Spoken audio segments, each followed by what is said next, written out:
तिलकुटा चौथ व्रत कथा। पौराणिक कथा के अनुसार बहुत पुराने समय की बात है। एक शहर में देवरानी जेठानी रहती थी। जेठानी अमीर थी और देवरानी गरीब थी। देवरानी गणेश जी की भगत थी। देवरानी का पति जंगल से लकड़ी काटकर बेचता था और अक्सर बीमार रहता था। देवरानी जेठानी के घर का सारा काम करती और बदले में जेठानी बचा हुआ खाना, पुराने कपड़े आदि उसको दे देती थी। इसी से देवरानी का परिवार चल रहा था। माघ महीने में देवरानी ने तिल चौथ का व्रत किया। 5 रुपए का तिल व गुड़ लाकर तिलकुट्टा बनाया। पूजा करके तिल चौथ की कथा सुनी और तिलकुट्टा छींके में रख दिया और सोचा चांद उगने पर पहले तिलकुट्टा और उसके बाद ही कुछ खाएगी। कथा सुनकर वह जेठानी के यहाँ चली गई। खाना बनाकर जेठानी के बच्चों से खाना खाने को कहा तो बच्चे बोले, माँ ने व्रत किया और माँ भूखी है। जब माँ खाना खाएगी हम भी तभी खाएंगे। जेठ जी को खाना खाने की कहा तो जेठ जी बोले, मैं अकेला नहीं खाऊंगा, तब सब खाएंगे तभी मैं खाऊंगा। जेठानी ने उसे कहा कि आज तो किसी ने भी अभी तक खाना नहीं खाया, तुम्हें कैसे दूं? तुम सवेरे ही बचा हुआ खाना ले जाना। देवरानी के घर पर पति बच्चे सब आस लगाए बैठे थे कि आज तो त्योहार है, इसलिए कुछ पकवान आदि खाने को मिलेगा। परंतु जब बच्चों को पता चला कि आज तो रोटी भी नहीं मिलेगी तो बच्चे रोने लगे। उसके पति को बहुत गुस्सा आया और कहने लगा, सारा दिन काम करके भी 2 रोटी नहीं ला सकती तो क्या काम करती हो? पति ने गुस्से में आकर पत्नी को कपड़े धोने के दौने से मारा। दौना हाथ से छूट गया तो पाटे से मारा। वह बेचारी गणेश जी को याद करती हुई रोते रोते पानी पीकर सो गई। उस दिन गणेश जी देवरानी के सपने में आए और कहने लगे, धोन मारी, पाटे मारी, सो रही है जाग रही है? वह बोली, कुछ सो रही हूँ, कुछ जाग रही हूँ। गणेश जी बोले, भूख लगी है, कुछ खाने को दो।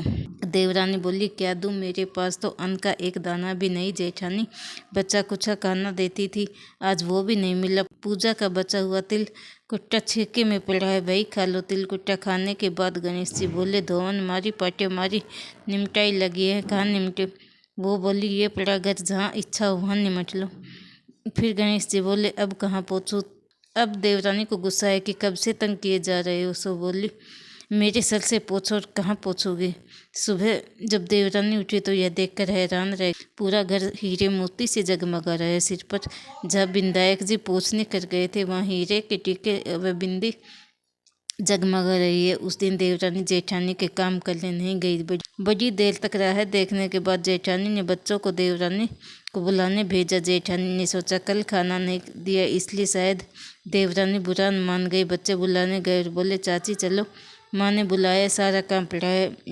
बेटा बहुत दिन तेरी माँ के यहाँ काम कर लिया, अब अपनी माँ को मेरे यहाँ काम करने भेज दो। बच्चों ने घर जाकर माँ को बताया। चाची का तो पूरा घर हीरा मोतियों से जगमगा रहा है। जेठानी दौड़ती हुई देवरानी के पास आई और पूछा, ये सब कैसे हुआ? देवरानी ने उसके साथ हुआ सब कह डाला। घर लौटकर जेठानी अपने पति से कहा कि आप भी मुझे धौन से और पाटे से मारो। उसका पति बोला कि भली मानस, मैंने कभी तुम पर हाथ नहीं उठाया, मैं तुम्हें धौन और पाटे से कैसे मार सकता हूँ? वह नहीं मानी और जिद करने लगी। मजबूरन पति ने उसको मारना पड़ा। उसने ढेर सारा घी डालकर चूरमा बनाया और छिक्के में रख दिया और सो गई। रात को चौथ विनायक जी सपने में आए, कहने लगे, भूख लगी है, क्या खाऊं? जेठानी ने कहा, गणेश जी महाराज, मेरी देवरानी के यहाँ तो सूखा चूंटी भर तिलकुट्टा खाया था, मैंने तो झरते घी का चूरमा बनाकर आपके लिए छिक्के में रख दिया, फल और मेवे भी रखे हैं, जो चाहे खा लीजिए। गणेश जी बोले, अब निमटे कहाँ? जेठानी बोली, उसके यहाँ तो टूटी फूटी झोपड़ी थी, मेरे यहाँ तो कंचन का महल है, जहाँ चाहो निमटो। फिर गणेश जी ने पूछा, अब कहाँ पहुँचूं? जेठानी बोली, मेरे ललाट पर बड़ी सी बिंदी लगाकर पहुँच लो। धन की भूखी जेठानी सुबह बहुत जल्दी उठ गई। सोचा घर में हीरे जवाहरात से भर चुका होगा, पर देखा तो पूरे घर में गंदगी फैली हुई थी, तेज बदबू आ रही थी, उसके सर पर बहुत सी गंदगी लगी हुई थी। उसने कहा, गणेश जी महाराज, ये आपने क्या किया? मुझसे रूठे देवरानी पर टूटे। जेठानी ने घर की सफाई करने की बहुत ही कोशिश की, परंतु गंदगी और ज़्यादा फैलती गई। जेठानी के पति को मालूम चला तो वह भी बहुत गुस्सा और बोला, तेरे पास इतना सब कुछ था फिर भी तेरा मन नहीं भरा। परेशान होकर गणेश जी से मदद मांगने की विनती करने लगी। विनायक जी ने कहा, अब तू अपने धन में से आधा धन उसे देगी तभी यह साफ होगा।